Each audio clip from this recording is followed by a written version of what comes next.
जिन लोगों ने आज अपने ताकत के बलबोते, अपने तख्त के बलबोते, अपनी सियासत के बलबोते ये ऐलान करना शुरू किया कि हम मुसलमानों को काटेंगे, मारेंगे, कत्ल करेंगे, इस्लाम को मिटाएंगे, खाक मिटाएंगे, तुमसे तुम्हारी खुजली नहीं मिटाई जा सकती। वाह वाह वाह। क्या खाक मिटाओगे? तुम क्या समझते हो इस्लाम किसी मोहल्ले का मजहब है?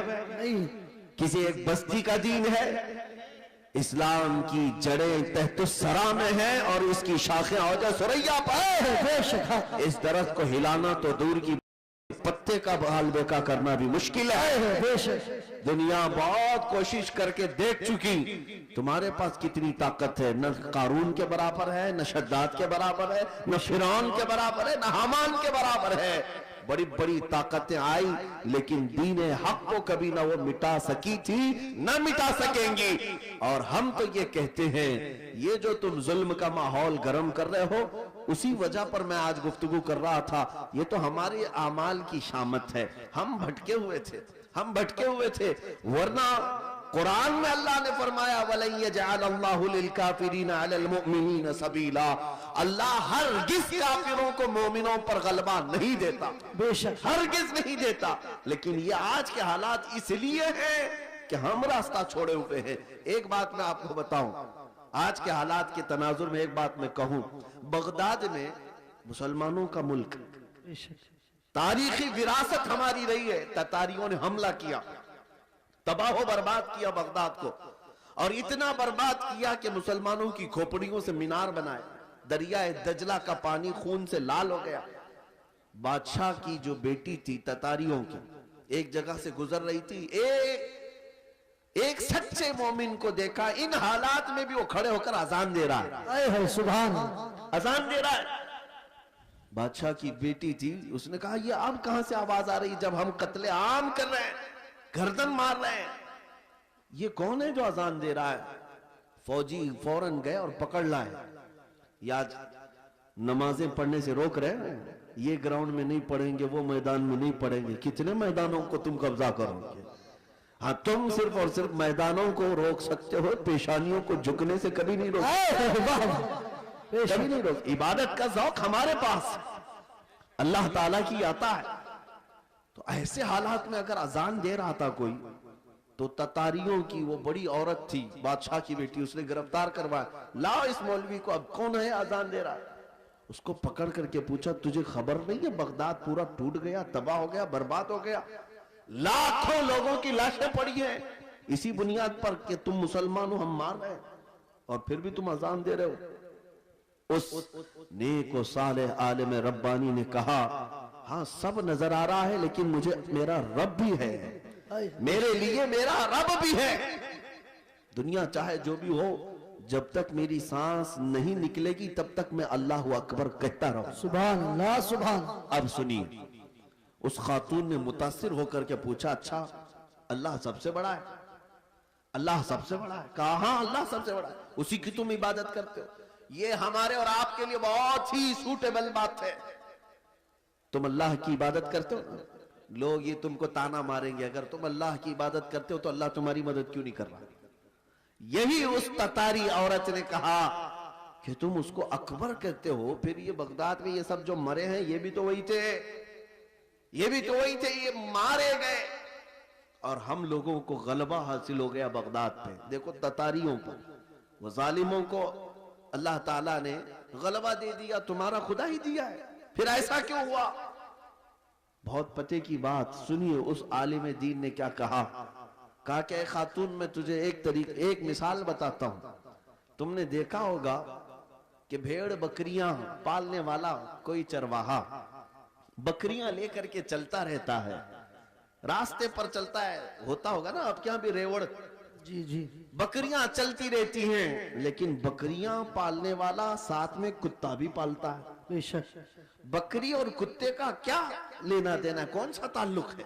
लेकिन ये चरवाहे से पूछे, वो बताएगा कि बकरियां चलते चलते कभी इधर उधर चली जाएं तो ये कुत्ता भौंक भौंक कर उन्हें लाता है और फिर रेवड़ में जमा करता है। बेशक चरवाहा यही बताता है कि इसलिए सारे बकरियों को वो फिर से एक रेवड़ में जमा करे, इसलिए वो पालता है।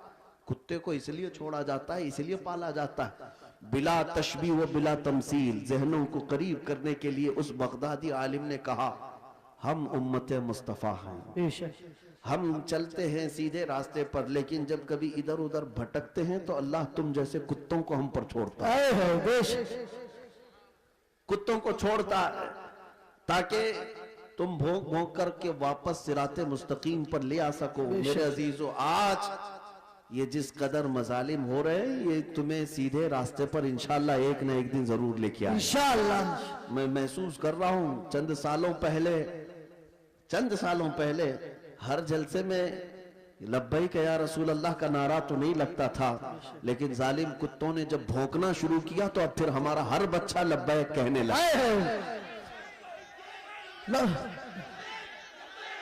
लब्बैक लब्बैक लब्बैक या रसूल अल्लाह, लब्बैक लब्बैक या रसूल अल्लाह, लब्बैक लब्बैक या रसूल अल्लाह, लब्बैक लब्बैक या रसूल अल्लाह। अब बात सिर्फ इतनी ही है, मैंने जो उन्वान आपके सामने रखा वो यही है कि जब तुम अपनी हैसियत को पहचान लो कि मेरा रास्ता कुछ और है, जिस दिन तुम उस नुक्ते पर आ गए, मेरे अजीजों, इज्जतें तुम्हारी है, ताकतें तुम्हारी है, इक्तिदार तुम्हारा है। जिस तरफ रुख करोगे मौला ताला उस हवा को तुम्हारे जेर नगी फरमाएगा। तुम्हें पता नहीं है कि तुम्हारी तारीख क्या थी। हमारी तारीख इकबाल की जुबान से अगर सुनोगे तो इकबाल कहता है, टल न सकते थे जंग में अगर जंग में अगर अड़ जाते थे, पांव शेरों के भी मैदान से उखड़ जाते थे, तो जिससे सरकश हुआ कोई तो बिगड़ जाते थे। अरे तेग क्या चीज है, हम तोप से भी लड़ जाते। दश्त तो दश्त है, दरिया भी न छोड़े हमने, बहरे जुल्मात में दौड़ा दिए घोड़े हमने। आ गया आयन लड़ाई में गर वक्ते नमाज, किबला रूहों के ज़मींबोस हुई कौम हिजाज। एक ही सफ में खड़े हो गए महमूद और अयास, न कोई बंदा रहा न कोई बंदा न। यह हमारी तारीख थी, यह हमारी तारीख थी। इसी बात की तरफ मैं तुम्हें दावत दे रहा हूं कि जिस दिन तुम उस नुक्ते पर वापस आ गए और समझ गए मेरी तारीख इन कुत्तों की सोहबत में रहना नहीं है। अल्लाह ताला ने तुम्हें शेर बनाकर पैदा किया। बेशक हाँ, अल्लाह तबारक व तआला ने तुम्हारे मुतालिक कुरान में फरमाया, कुंतुम खैर उम्मतिन उखरिजत लिन्नास, तुम खैर उम्मत हो जो लोगों में अल्लाह तबारक व तआला ने तुम्हें बनाया है। लिहाजा ऐसे वैसे की तरफ तुम्हें देखने की जरूरत नहीं। मुझे अफसोस इस बात का होता है जब हमारा नौजवान ये कहता है, नई फिल्म आई है, उसमें फला एक्टर है, फला हीरो है, बाल उसकी तरह, कपड़े उसकी तरह, पैंट फाड़ लिया, सिर्फ एक नचनिया को देख करके, एक मुजरा करने वाले को देख करके अपना आपा खो गया, अपने आप को बदल लिया। और हमारे घर की खवातीन सुबह से शाम तक सीरियल के सामने, टेलीविजन के सामने, और ख्वाब वही सजा रही हैं कि शायद हमारा भी घर ऐसा ही हो, हमारा लिबास भी ऐसा ही हो। मेरे अजीजों, दुनिया क्या करती है इसकी तुम्हें फिक्र नहीं होनी चाहिए। औरतें अगर किसी को देखती तो वो सैयदा कायनात फातिमा ज़हरा को देखती, कम से कम ये सीरत का मुताला करती कि उनका दुपट्टा कैसा था, उनका लिबास कैसा था, उनके रहन सहन कैसे थे। इसको छोड़कर इन्होंने आज मजाजी इश्क के और मजाजी ये स्क्रीन के ऊपर अपने दिल दे बैठे। और इसी तरह मर्दों की हालत भी यही है, नौजवानों की। ऐ नौजवानों, तुम्हारे हाथ में बंगड़ियां तक इन्होंने पहना दी, कानों में बालियां तक पहना दी, बालों में चोटियां तक ला दी, क्या क्या कर दिया। यहाँ हमारे अच्छे भले मर्द को औरत बना दिया जी, औरत भी नहीं मुखन्नस बना दिया। और इस पर ये मजीद ये समझता है कि ये फैशन है, ये फैशन है। अरे इधर से उधर से फाड़ करके पहनने वाला, नंगा घूमने वाला अगर फैशन ज़दा है तो फिर कुत्ता और भैंस बैल बकरी ये ज्यादा फैशन ज़दा है, क्योंकि वो तो कपड़े ही नहीं पहनते। अगर नंगा होना ही फैशन है तो जानवर सबसे बड़े फैशनेबल है। मेरे अजीजों, जंगली दुनिया को न देखो, जो जंगल राज बनाना चाहती हो उनको ना देखो। अगर तुम्हें जिंदगी के ईमान के मजे लेना है तो मदीने वाले की तरफ देखो। नबी पाक सल्लल्लाहु ताला अलैहि वसल्लम के अखलाक से बढ़कर किसी के अखलाक है नहीं, उनसे बेहतर किरदार किसका हो सकता है। मेरे अजीजों, आज दुनिया अगर तुमसे भी मुंह फेर रही है तो इसकी वजह यही है कि तुम्हें खुद नबी पाक की सीरत नहीं मालूम। एक मैं अपनी बात बताता हूं तजुर्बे की। एक बार एक ट्रेन से मैं उतर रहा था, एक नौजवान ने, मीलाद का दिन था 12वीं शरीफ का, उसने मुझसे पूछा कि कोई ऐसा अमल बता दीजिए जो रसूलुल्लाह को खुश कर दो। सुभान। रबीउल अव्वल शरीफ में आप भी कुमकुमे लगाते होंगे, सजाते होंगे ना गलियां, जुलूस भी निकालते हैं, सारी चीजें करते हैं, लेकिन कुछ काम और भी हैं तुम्हारे जिम्मे। स्टेशन में थे, रेलवे स्टेशन से उतर रहे थे, मैंने उस नौजवान से कहा बेटा अगर कुछ करना है तो देखो हम स्टेशन पे हैं, जाओ कोई बूढ़ा या कोई कमजोर हो जिसका सामान भारी हो तो उठा लो, ये मेरे नबी पाक के अखलाक हुजूर की सुन्नतों में से और हुजूर के अखलाक करीमाना में से ये बात थी। मक्का में हुजूर इस बात पर मशहूर थे कि अगर कोई बूढ़ा सामान उठाकर जा रहा होता, नबी पाक खामोश नहीं खड़े होते, उसका सामान अपने कंधे पे ले लेते।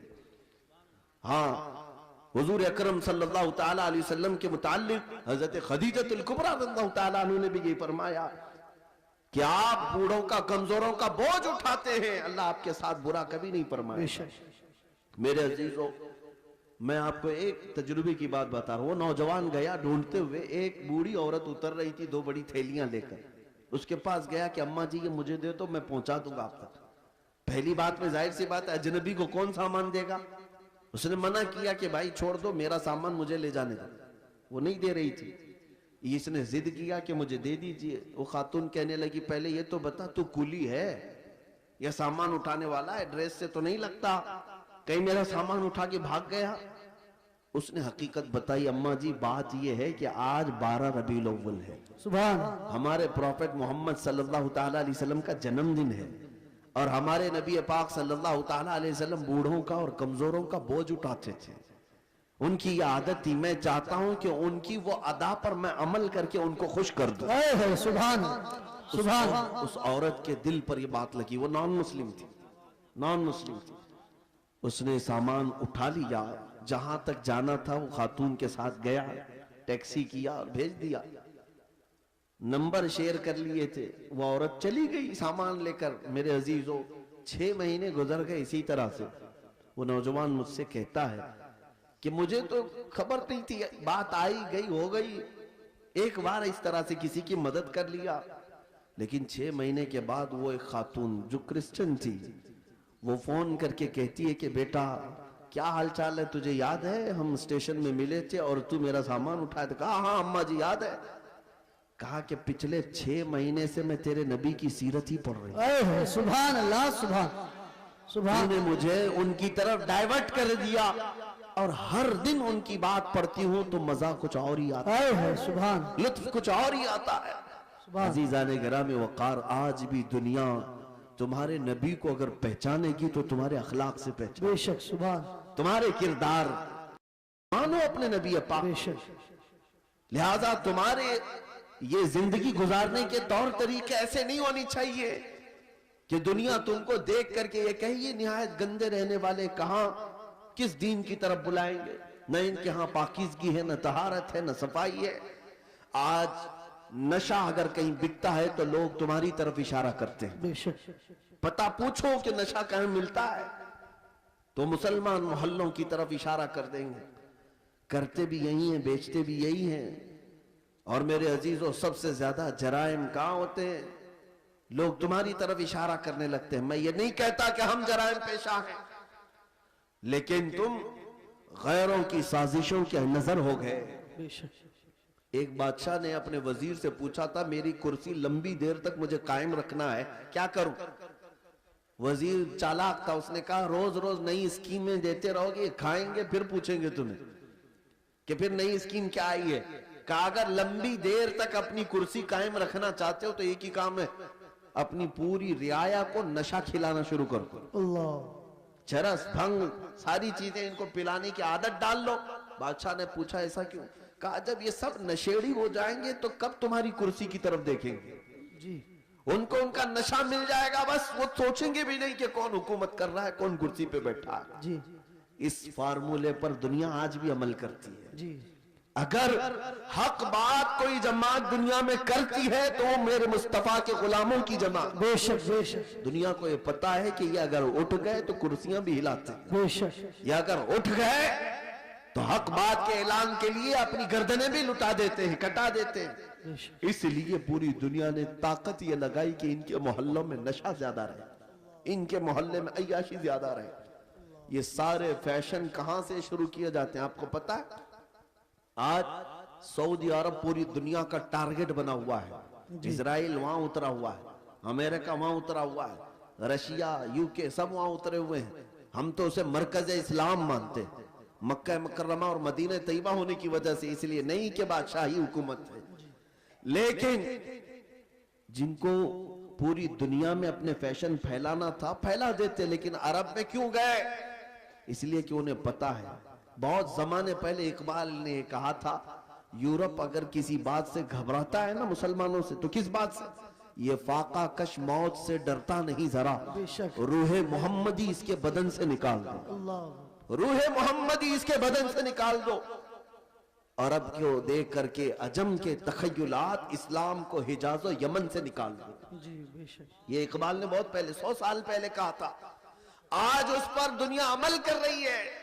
पूरे सऊदी को यहूदी बनाने में कोई कसर नहीं छोड़ी जा रही। बेशक डांस क्लब वहां, आज सैकड़ों सिनेमा हॉल खोल दिए गए सऊदी अरब में। जी मक्का मुकर्रमा और मदीना तैयबा में बाजारों में नशा पहुंचा दिया गया। जी मैंने खुद देखा है, अगरचे वहां पर मौत की सजा रखी गई, लेकिन वहां तक भी पहुंचा दिया। नशा का मतलब सिर्फ सिगरेट बीड़ी की बात नहीं कर रहा हूं, कोकेन, अफीन, हेरोइन जैसी नशा की चीजें पहुंचा दी गई। नंगेपन को रिवाज दिया जा रहा है। नई नई बीच बना करके समंदर के किनारे नंगे जिस तरह लेटते हैं, दुनिया ये चाहती है कि मोहम्मद अरबी के गुलाम भी इसी तरह नंगे लेटे। अल्लाह वो हदीस सादिक आ गई, मेरे आका ने फरमाया था, यूशकु अन तदाअ अलैकुमुल उमम कमा तदाअल अकिलतु इला क़ुसअतिहा। हुजूर फरमाते हैं, करीब एक जमाना आएगा, तुम देखोगे सारी कौमें मेरी उम्मत पर झपट पड़ेंगी जैसा भूखा बर्तन पे झपटता है। बेशक ये सब के टारगेट हम ही बने हुए हैं। आज अखलाक तुम्हारे अंदर से निकालने के लिए क्या क्या किया जा रहा है जानते? ये इंटरनेट इस तरह से आसान करके तुम्हारे हाथों में दिया गया और नौजवान को आजादी के नाम पर खुला छोड़ दिया गया। नौजवान लड़का हो कि लड़की हो, इसे खबर भी नहीं है कि तुम्हारे हाथ में एटम बम की तरह से एक हथियार आया है। ये हो सकता है दुनिया को न तबाह करे, लेकिन तुम्हारा ईमान और अखलाक मुकम्मल तबाह कर रहा है। एक दो नहीं, सैकड़ों नौजवानों के मैसेज मेरे पास है जिन्होंने 25 से 30 साल के बीच में ही अपनी जवानी बर्बाद कर ली। बेशक क्या करते क्या थे? इस मोबाइल की दुनिया में दाखिल होकर उन्हें ऐसा लगता है अब कोई नहीं देख रहा है, पोर्नोग्राफी करते रहो, बेहयाई की फिल्में देखते रहो, नंगी तस्वीरें देखते रहो। मेरे अजीजों, मैंने एक डेटा निकाला था लॉकडाउन के मौके पर, उसमें जो इंटरनेट में सर्च करने का जो डेटा आता है कि किस चीज को कितनी बार सर्च किया गया है, तो पता है आपको, हैरत होगी, एक रिपोर्ट आई है इस लॉकडाउन के बीच में 95% अगर नेट में कोई चीज सर्च हुई है तो पोर्नोग्राफी, अल्लाह गंदी तस्वीरें और नंगी तस्वीरें देखने के लिए सबसे ज्यादा सर्च किया गया है। ये क्या हो रहा है? आपको अंदाजा भी है कि दुनिया तुम्हें तबाही के किस दहाने पर ले जाना चाह रही है। मैं आज ये बातें खुलकर इसलिए अर्ज कर रहा हूं कि अगर आज तुम बेदार नहीं हुए, कल तुम्हारे आने वाले बच्चे ये ना पूछे कि मोहम्मद किसका नाम था। मुआज़ल्लाह रब्बिल आलमीन। कुरान क्या चीज है? क्योंकि मैंने ये जिद्दा में, अरब में, सऊदी अरब में एक शेख को कहते हुए सुना, अरबों ने अपने बच्चे ऑस्ट्रेलिया में, अमेरिका में पढ़ने के लिए बचपन में ही डाल दिए थे, और जब बच्चे वो जवान होकर के आए तो अपने बाप से इस बात पर लड़ने लगे कि अल्लाह एक ही क्यों है। ये कहां की बात कर रहा है? अरब की बात कर रहा हूं। आज यहाँ के भी हालात कोई दिगर नहीं है। तुमने भी बच्चे पैदा होते बोलते ही दूसरों की झोली में डाल दिया। तुम ये चाहते हो कि मेरा बच्चा फर फर अंग्रेजी बोलने लगे तो बहुत बड़े कमाल का बच्चा है, बहुत पहुंचा हुआ बच्चा है। तुम्हें पता ही नहीं कि दुनिया अपने कदमों में गुलाम बनाने के लिए सारे हथियार लाकर रख चुकी है। लेकिन फिर भी मैं अपनी इस किश्ते वीरान से मायूस नहीं। इस दुनिया ने जो करना था सब कर लिया है। आपको पता है हर स्कूल में, एजुकेशन में सिलेबस बदल करके क्या क्या चीजें जहर के तौर पर डाली जा रही हैं, क्या क्या चीजें डाली जा रही हैं। मुसलमान बच्चों के ईमान कब के तबाह हो जाए।